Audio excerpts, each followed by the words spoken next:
This Restorative Justice Life is a production of Amplify RJ. Follow us on all social media platforms at Amplify RJ, sign up for our email list, and check out our website at amplifyrj.com to stay up to date on everything we have going on. Make sure you're subscribed to this feed on whatever platform you're listening on right now so you don't miss an episode. And finally, we'd love it if you left us a rating and review. It really helps us literally amplify this work. Thanks for listening. Enjoy the episode. Welcome to This Restorative Justice Life, the podcast that explores how the philosophy, practices, and values of restorative justice apply to our everyday lives. I'm your host, David Ryan Barcega Castro Harris, all 5 names for the ancestors, and I'm the founder of Amplify RJ. On this podcast, I talk with restorative justice practitioners, circle keepers, and others doing this work about how this way of being has impacted their lives. Today, I'm so excited to be sharing my conversation with Griffen Castillo. When he's not hitting the books as an ethnic studies major at San Francisco State University, he's doing restorative justice work with Oakland Unified School District and with Amplify RJ. Did I mention he's 19 years old?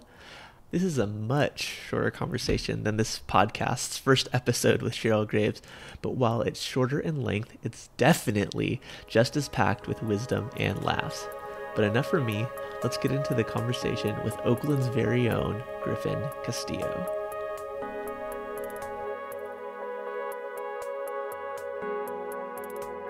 Welcome, Griffen. Who are you? I'm Griffen Castillo. Who are you? I'm someone who can get confused a lot. Who are you? I'm somebody struggling with grief right now, for sure. Who are you? I'm a lover. Who are you? I'm a fighter. Who are you? I'm a child of Oakland, California, baby. I think this is the last one. I really should be counting, but who I wasn't either. Are you? I'm a child of the universe. All right. Well, Griffen, lover, fighter, son of Oakland, and of the universe. Welcome to This Restorative Justice Life. You are the second guest, so props to you. I'm honored. Yeah, you should be. How are you doing? You said there's grief. Yeah, definitely. So I'm struggling with a lot right now, like just in my own life. I think for the safety for loved ones and all that, I'm not going to get into all of it, but like part of this work is holding space, right? And it's not only in the work that you get paid for, but how you exist in the world, right? So for me, I look to hold space for loved ones who might be struggling. So I'm holding a lot of that as well right now. That's a big part of doing this work, is holding that space, and I will talk a little bit about how you balance that later. But you've got a lot going on. You are a new college student. Yeah. Congratulations with that. How are you holding up in distance learning as you just started college? It's different. It's really different. I think school's always been tough for me in terms of like how I relate to being assigned work. But it's an adjustment, right? I mean, all my work's online right now, so it feels pretty normal, but it's definitely tough. Yeah, definitely something about what you used to experience as a high school student. Very, very different. College is different anyway, right? Yeah, right. And now this is radically different. What is the biggest thing that you feel like you're missing? I think it's the ability to connect. Because I think at the end of the day, for me, like, my learning is rooted so much in other people, right? Like, I share my perspective, and then people tell me, you wrong, or, I didn't think that way. And I learned from that a lot. And then also, like, the deeper connections, right? Like, outside of school and outside of the classroom, just being around other human beings, that's definitely tough. And that's, like, an everything thing, but a lot of the classes I'm taking are about, like, critically reflecting on systems and institutions, right? And it's hard not to be able to relate to people on a deeper level to have those conversations. So I think that's one of the biggest struggles for me right now. And doing my work, honestly, like building a structure for myself to be like, all right, I'm gonna write this essay and all that. It's tough. I don't envy you. glad those days are behind me. But, speaking to that piece where you're talking about, connection is a big part of like how you navigate the world. That's something that I picked up on like the very first time that we met. And it was actually a Zoom call, maybe 2 or 3 months ago, something like where that. You're in the Bay Area, right? I'm in Southern California. It was a Zoom call with restorative justice practitioners who are doing work in education. It was convened by the good people at RJ. Shout out to Restorative Justice for Oakland Youth and Ruben and the team there. But Griffen was one of the few younger people on the call. I'm about to turn 30. I'm not a young person anymore. We had so Griffen had just graduated high school, and there were a couple other high school students. And when he was voicing his concerns and the things that he was wanting to share, I was like, oh man, like this is a person who is really knows what they're talking about when it comes to this work, but it's like really passionate about doing this work to connect with folks and get better outcomes for people. And so for those of you who haven't had the privilege of being in an intro to RJ session with Griffen yet, I asked Griffen to come on to the Amplify RJ team as a facilitator of workshops. And we're going to explore a little bit about what you do with Amplify RJ before that. A little bit later on. But before that, I want to learn, how did you get on that phone call? Because, not a lot of 18-year-olds show up on phone calls with a bunch of other adults trying to figure out how to make schools more restorative. Yeah, no, it's a lot, right? And it's a big story. First things first, I'm 19 now. I'm a big kid. Yeah. This is I think this is going to be posted a week after your birthday. So if people want to Venmo Griffen for his birthday, it is, what is it? It's just Griffen Castillo. Griffen Castillo, I think so. Yeah. So hit him up. We'll definitely put that in the description. But yes, happy birthday. Yes, big boy. But you weren't so big. Serious podcast. Yeah, serious podcast, right? But you weren't so big back then. Tell us how you got being in that space.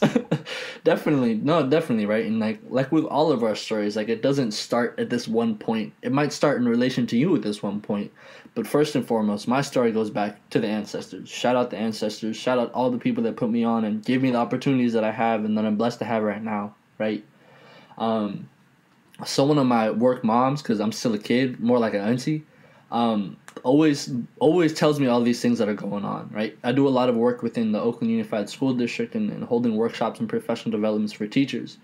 And so through my work there, I've made a lot of connections with elders in the community who have those deeper connections with a lot of organizations. And one of my aunties shouted me out and told me to go to this thing. And I was like, well, I've been putting stuff off enough. And I knew it was an opportunity, right? Because I was really missing that connection like I shared earlier, right? So I decided I'm going to go to this. And, I mean, the rest is history, Those spaces are always super healing and powerful for me to just speak and not have to be pressed about other stuff, So it's not like was that person on the call with us? They might have been. I don't really remember, honestly. So I'm learning things like I thought like somebody had like, oh, like, hey, Griffen, come join this call with me. But you were just told like, hey, there's this thing, go to it. And you showed up. Like, I want you to know that not a lot of 18-year-olds are going to do that. And, I knew I was going to learn more about you as we had this conversation, but, it Definitely. came out right there. Super impressed with that.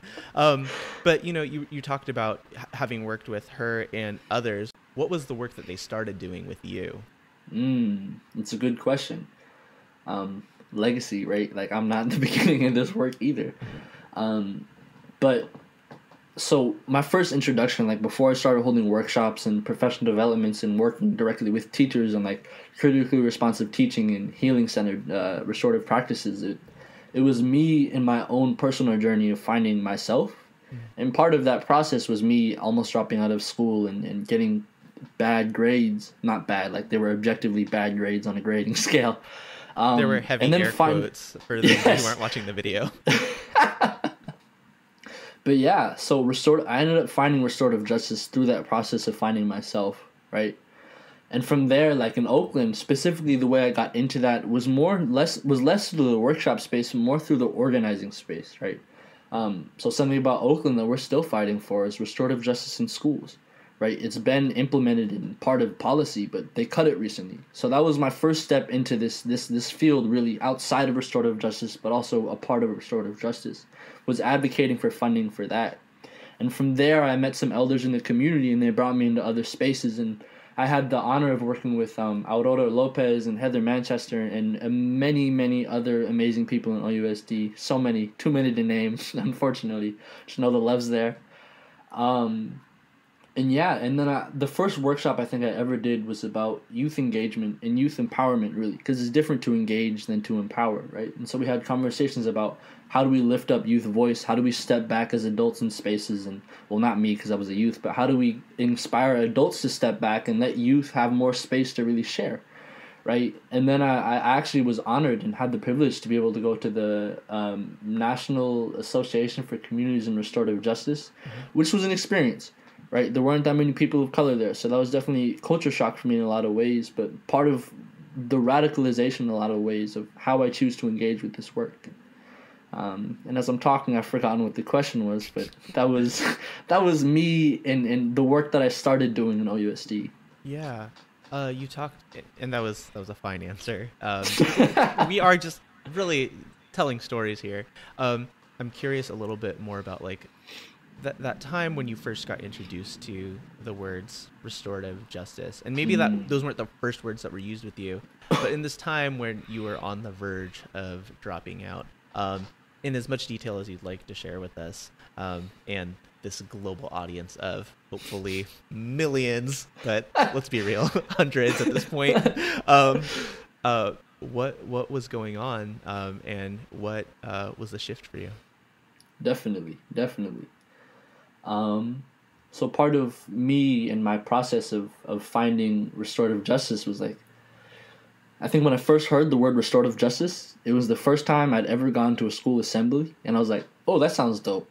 But before I had ever gone to a school assembly, I struggled with substance abuse a lot, right? And so that led me into a lot of places. I was selling, I was consuming a lot of drugs, and that was a really unhealthy time in my life, and I think that abuse of substances was a manifestation of the way that I was interacting with the world and my upbringing at that point, right? I felt like in a lot of places that I didn't belong, or that my voice and story wasn't important, wasn't valued, or that I as a person wasn't important or loved, right? So in my journey, in that process, I got caught one day at school, actually, and shout out Oakland and all the people who work so hard for these programs, but rather than suspend me or expel me and push me further down that road in the school to prison pipeline, I was lucky enough to be paired with a mentor. They're like a big sister to me right now. But they didn't tell me not to do anything. They didn't tell me I was a bad person. They cared and they listened, right? And so for me, that kind of blew my world up. Like in my head, I was thrown back and still hesitant because I wasn't used to it, but stepped into it more and more. And the more and more I uncovered about myself, the more and more I realized how deep these harms are for me and the world around me. And so at that point in my life, in that realization, in that process of unlearning and learning in my journey, I went to a school assembly for the first time because I was like, let me be a part of the school community.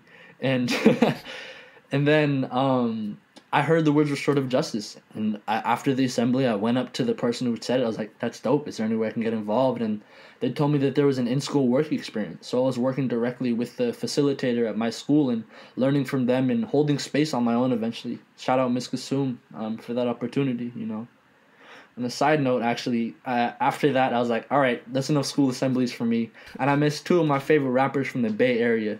It was All Black and Offset Jim, and they were in the auditorium, and that's a whole nother story, but it was a shame. It was a shame. So for those of you young people who are listening to this in the future, when you get to go to whole school assemblies again, let that be a lesson. Your favorite rapper may show up, so stay in school, kids. That is not the message that we're trying to get across in this workshop. In this podcast at all. Oh my goodness. Oh man, this is off the rails already. It's okay. You had this experience with this caring adult who was like, "Hey, what's going on?" not like, what are you doing? What is wrong with you? How dare you? I know, like, you can't go back and actually, like, imagine how that would have felt, but from your perspective right now, how would you have reacted differently if that was the case? Definitely. You know, like, I think for me, like, I didn't really realize the impact of those few little words and that energy, you know. And I think for me, it would have been an extension of the place that I already was. So if I had been met with that, it would have been a big middle finger to really everybody, and to continue down that process of going further and further away from school and further towards something else, you know. Yeah.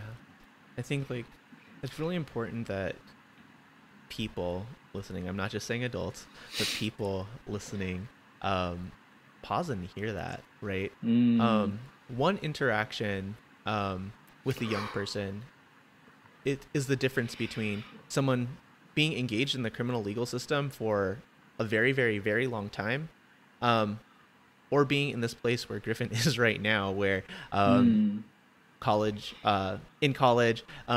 doing work on a national level with an organization like Amplify RJ. And, you know, these moments can be like these moments day to day that you might not think twice about that interaction. Your teacher there, or your teacher, your mentor there, I'm sure that wasn't the only interaction that she's ever had with a young person like that. That's something that, like, is habitual for her. But if we're not always trying to build those habits of taking the time to acknowledge the person and know that there's something else going on under the surface with a person, and they're not intentionally trying to be out there harming their community and themselves, it can be a really transformative thing. Totally. You know, like, it really is a practice. You know, it's not like you just wake up one day and say, all right, I'm going to support my community. You know, it's a constant struggle. And so even for me in this process of doing work and going to college to bring it back to my community, I have to check myself still, right? And it's an ongoing process, but it's those ones, right? Because you never know where somebody's at. And so if you have the capacity to tell somebody, I care, I will take time for you and listen, it's amazing, you know? But also respecting yourself, because sometimes you don't have space to do that, and that's important to know. So you're doing this work with Oakland Unified School District. You were doing it as a young person, helping facilitate workshops. What is it that you're doing now? It's still a very similar role, and it still has a lot of those roots that I spoke of, right? Because it's not just an unbiased workshop talking about students matter. There's weight behind it, right? We're trying to go somewhere. So a lot of the work is about holding those workshops, but also looping people into leadership opportunities and spaces to organize, right? So a lot of what I do is hold professional developments and workshops with teachers about racial justice, about restorative justice, about youth empowerment, about culturally responsive teaching, and things of that kind of thing, right? And then from there, I shout out all the other things that we're a part of, right? The Racial Justice, Equity, and Healing Task Force. If you're in OUSD, check it out. My email will be linked somewhere. Where we organize a lot of things, right? And that's a pretty new space, but all of the work is also about moving somewhere, right? Because if we're just stagnant, like in the words of, I believe it was Angela Davis in all of our intro sessions, right? We can't be non-racist. We have to be anti-racist. Yeah. But yeah. Can you talk a little bit about how I know you were paired up with a leader in your school, and like it was a work study thing, but can you talk a little bit about the process of you learning this work? Definitely. I think the first time, so it was a whole process, right? Like I talked to them, they told me I had to fill out some forms to be able to do it. And then I remember the first day I was sitting in their class, like, cause they had their own space, which was really dope. They're like not even a teacher, they're a specifically restorative justice person. So before I even started holding any space or asking questions or talking to people, I was in that space, right? And I just listened and I watched and I observed and I just felt the energy that they carried with them and that they chose to share with the world and bring people in with as well. And so throughout that process, I really worked with them in a lot of ways, right? And so whatever that looked like for them, whether that was asking people questions, holding spaces if they needed me to. But before I was able to do that, it was really just listening and watching. And then slowly, I started to step in a little more. Like I would ask questions And then I would start holding space, and then I'd start holding more space and things like that. But it wasn't like all at once, all right, hold the circle. It was like, it was a progression, you know. And I'm still learning. I think we're all still learning. Yeah. What was one of the like big learnings that you had during that time? I think the biggest one, I remember it super vividly. I was in a circle with the person who was with Miss Kasum and two other people who had a dispute. And like all people, we have emotions, right? And Miss Kasum got frustrated and took somebody's side. And I think for me, it was a moment in my head where I was like, it's not a perfect process. And we have to be flexible and comfortable and also brave and strong at the same time, you know? So I think for me, just watching that unfold was a big moment for me, and then trusting myself too. I took a pause and I said, like, this is not supposed to be harmful, right? And so I broke the space up a little, and we had a conversation about it. I think that was one of the biggest learnings for me, that a lot of it's just instincts, and that sometimes we're wrong. Yeah, a couple things that I want to pull out of that. One, this thing about instincts. A lot of times people are looking for, like, what are the questions that I ask? What is the script, right? Like, what happened? Who was impacted and how? How do you feel about it now? The question, restorative questions, right? Like, those are great questions to ask. Absolutely. But this is not a script. This is not a scripted interaction. Like, we're humans, and I think like one of the other thing that I wanted to pull out of that is, like, you're gonna mess it up. You are going to mess it up. Can you think about a time where you messed up and learned from it?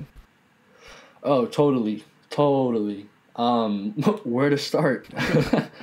I think actually just recently, I was trying to hold space for somebody, and like sometimes like restorative justice and having these conversations isn't a thing that's always accessible or people are ready for, right? Mm-hmm. So I was in my head, I was like, all right, we're going to speak with the people, we're going to hold a circle, it's going to be cool. And then I started speaking to people, and I was like, I don't think we're ready for a circle, you know? And sometimes holding a circle when people aren't ready or when people don't want to can cause more harm, you know? And so that's definitely something that I've been learning recently. And to those questions, like with that same thing, like I had the questions out, I was like, all right, I'm going to hold some dope space. And then they started talking, I'm like, well, these don't work. So I threw them out and I just listened, you know? And it's like, I think with this process, you have to be able, and not have to, but it's important to be able to go deep and know yourself so that you can relate to other people, right? Because I don't relate to people like David relates to people, and David doesn't relate to people like I relate to people, you know? Like, my superpower is me and everything that I am, you know? And that's a tough one. But that's a really critical part of this process, right? How do you restore yourself?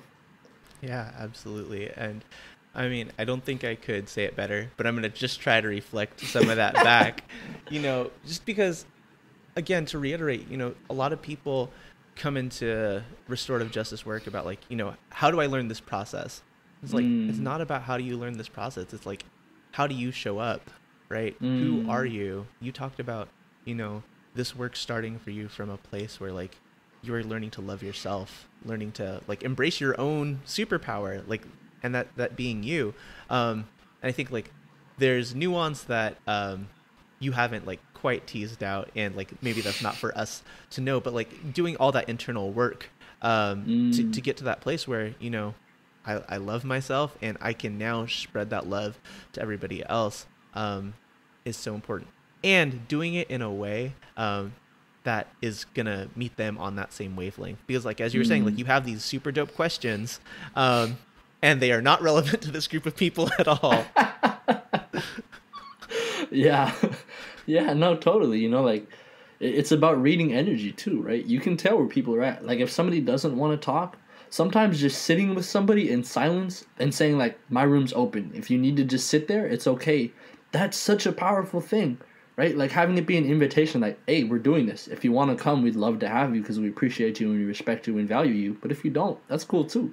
You know, like we talk about mandating restorative justice practices. Like it doesn't work like you think it might, you know? Right.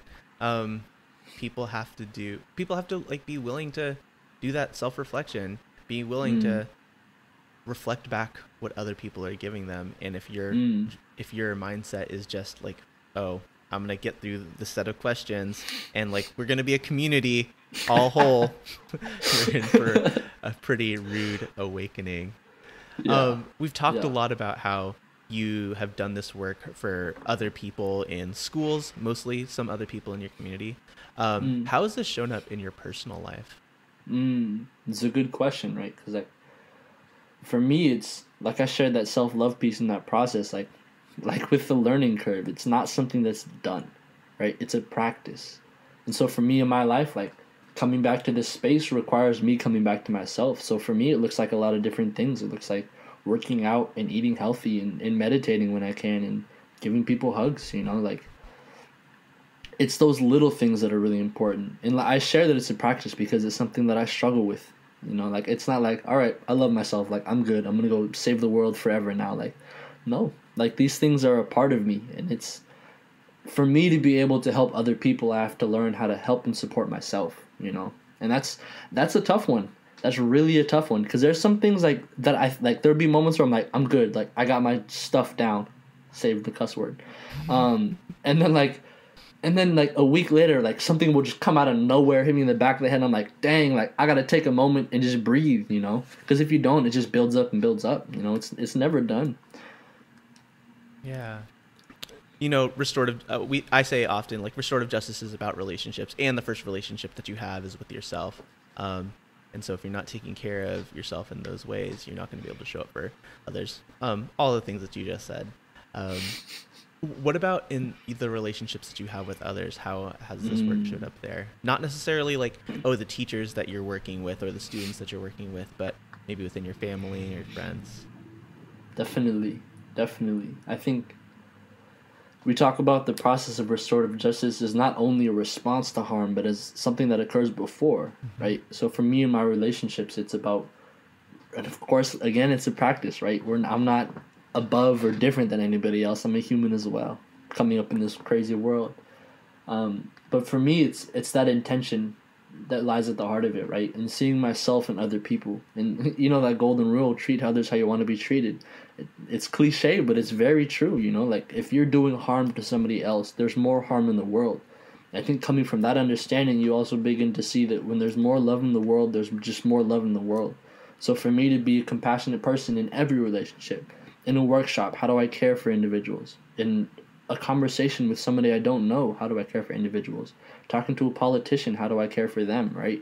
There's no formula, but there's no formula, but it applies to everything, right? There's not a set way to love everybody, but it's literally just that, just loving everybody, it's hard and it takes a lot of work, but it also looks like the responses too, right? Like when somebody is upset, understanding that that's okay, and that just giving them space to be upset and checking in whenever they're ready to check in.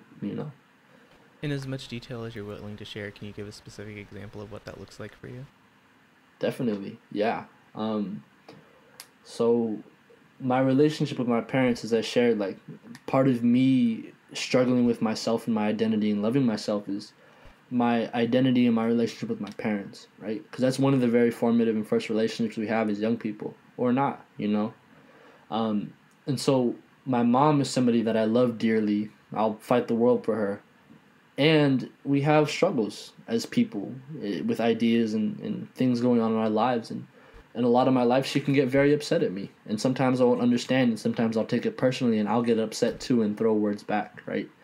But for me, part of that process is understanding that A, it might not even be about me, and B, that if she's upset, and that me being upset at her isn't going to do anything about that, and just giving her space to be, and also taking care of myself, right? Sometimes in conversations, I'll let her know, like, I feel like I'm not being heard in this conversation, and I'm going to step out, and if there's anything you need to tell me, let me know, and if not, I would love to check in, and if you're not comfortable with that, that's okay, and just that being that, and just letting it go its course, Yeah, thank you for sharing that.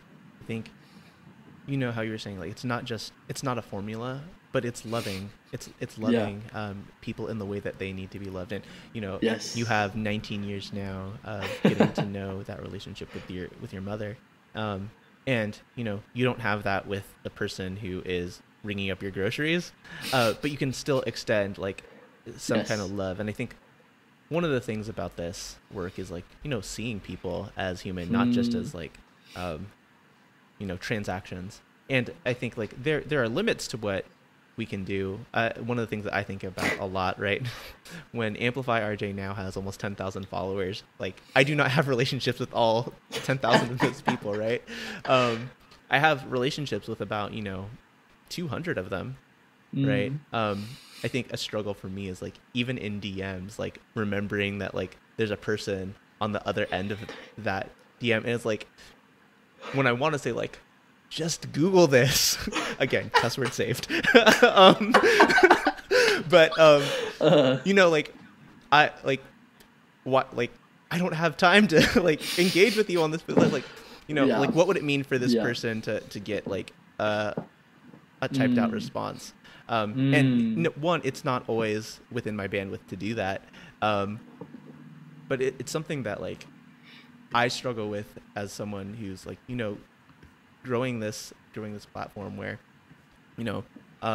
thanks to you and Omi and Shadiqua and Latasha, most of the people who are coming through Amplify RJ workshops now don't meet me and I don't meet them. They meet me in that like they see a video with me explaining some of the concepts, but I don't necessarily have it's not necessarily a reciprocal relationship. And I think one of the things for me is really struggling to figure out like how do I be like a good relative, be in good relationship with people who like I don't actually know. Totally.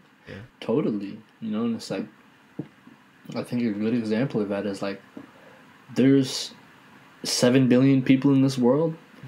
I know the smallest fraction of those people, but that doesn't mean I can't love the rest of the people in the world. You know what I mean? It's like, and I mean, even further than people, if you want to go there, like, how do we love the environment and take care of everything around us, Yeah. But yeah, I feel you on that. Ancestral word that I shared with you, that she's not that old, but I'm going to call her my elder, Christian Paras, who I hope will be a guest on this podcast soon, shared with me also at that NACRJ conference. See, there were multiple people of color there. But she's she's Filipino. Griffen and I are both biracial and Filipino.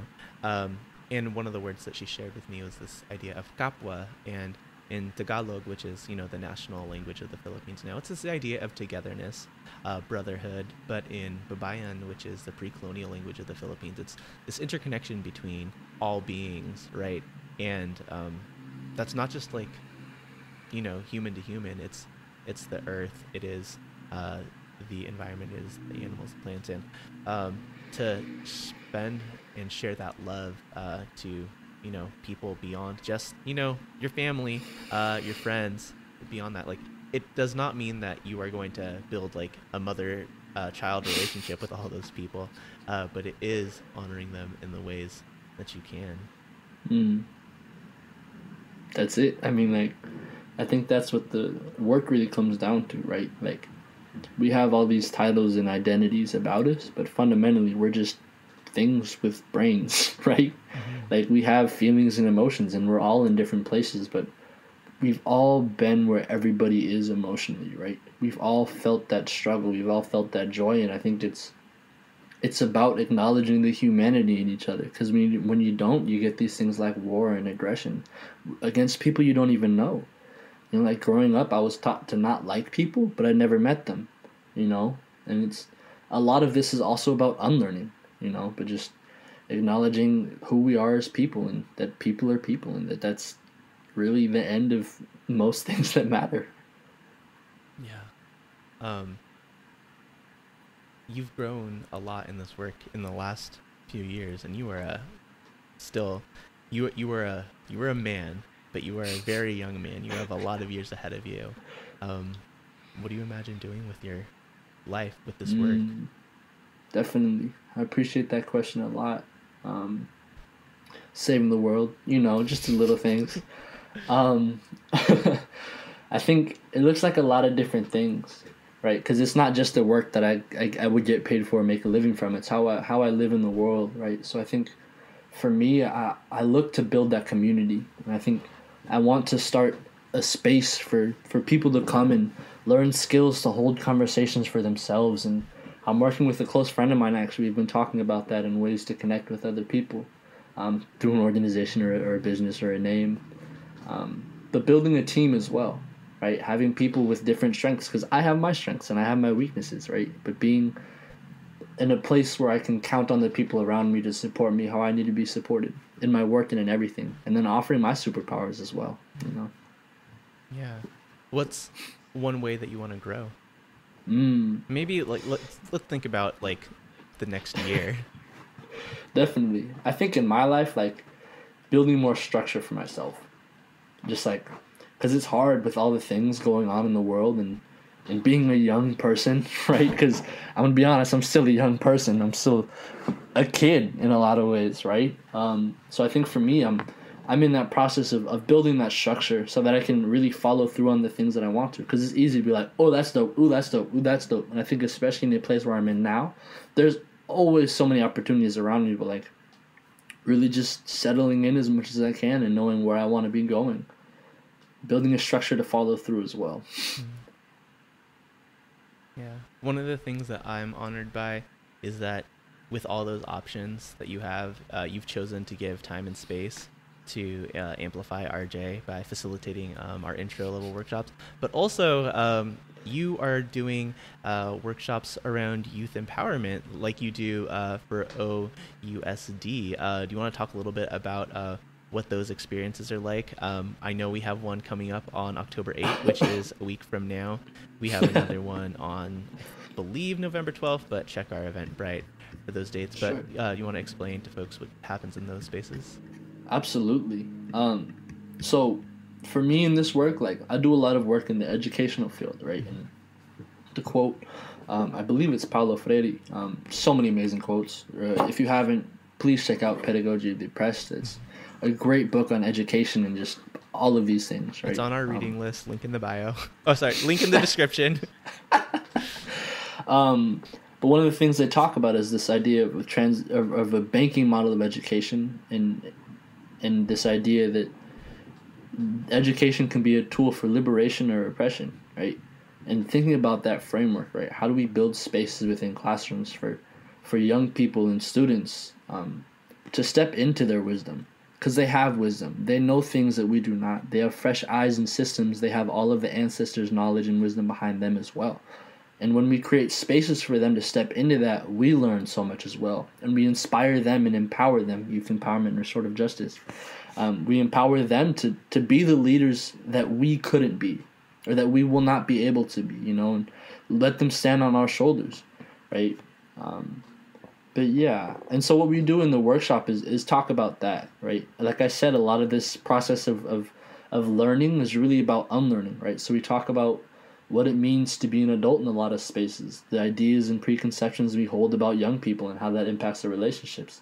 And then also what an empowering relationship looks like, right? Rather than a teacher to student, how do we think of our young people as partners, as thought partners, as work partners, and all of these things, right? It's a little tidbit. You got to come check it out if you want more details. Yeah. I think it's amplifyrj.eventbrite.com, where all of our workshops live. Definitely sign up for that. Maybe we'll give like a discount code for people who listen to this podcast in the description. Yeah, we'll do that. So check that out. We talk about this work belonging everywhere and with everyone, but what is one specific place where you really wish people knew this work? And I want to start a precedent for this where like this doesn't have to be the most serious thing. For me, it's Wakanda, right? Like at the end of Black Panther, when Killmonger got stabbed and he was like, no, like, what are you going to do? Like, why would you heal me? So you can lock me up? Like, come on, you know they don't have prisons in Wakanda. They have some kind of other way of doing justice. And so no I would love to see what that would look like. So you can... That'd be hella dope. you can answer it seriously or... Yeah. Wow, that opens so many doors. Yeah. I mean, I think the first thing is in like you said, everywhere. Like, I think a great place is like in organizing. Okay, right. Here's my answer. In organizing spaces, right? Because in a lot of the spaces where I'm organizing people, like whether that's like organizing to vote for something or organizing to do a phone bank or walk out or something, like in the organizing space and with a lot of people, there's not as much communication for connection, right? And that's a huge piece of things, right? Because when we're really connected as people, we can move so much further. So I think that's one space that I think really needs it, and I'd like to see more of, and I'm going to bring more of. Yeah, Woo. absolutely. You get to sit in circle with 4 people. Who are they, and what do you talk about? Okay. My grandpa on my dad's side, Grandpa Sam, never got to meet him. He died before I was born. Oh, this is hard. MLK for sure. Larry Itleong, if you don't know them, they were part of the United Farm Workers, which was better known about Cesar Chavez and Dolores Huerta and many others. But Larry Itleong started by Filipinos. Exactly. In canneries in Alaska and other places, the Filipino Manongs, which is like older brother type thing, organized walkouts and strikes and put the rest of the people on, and then there's other turmoils. So yes, definitely Larry Itleong, but Larry Itleong or Grandpa Sam, MLK, Larry Itleong, and one more. Oh, wow.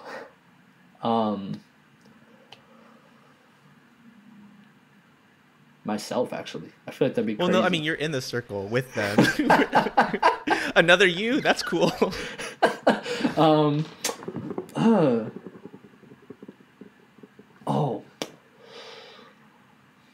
And this is for me to learn more about, because I don't know as much about this, but leaders of the a lot of leaders in indigenous communities. There's a lot of amazing wisdom there, and also always shouting this out. That's where these practices come from, right?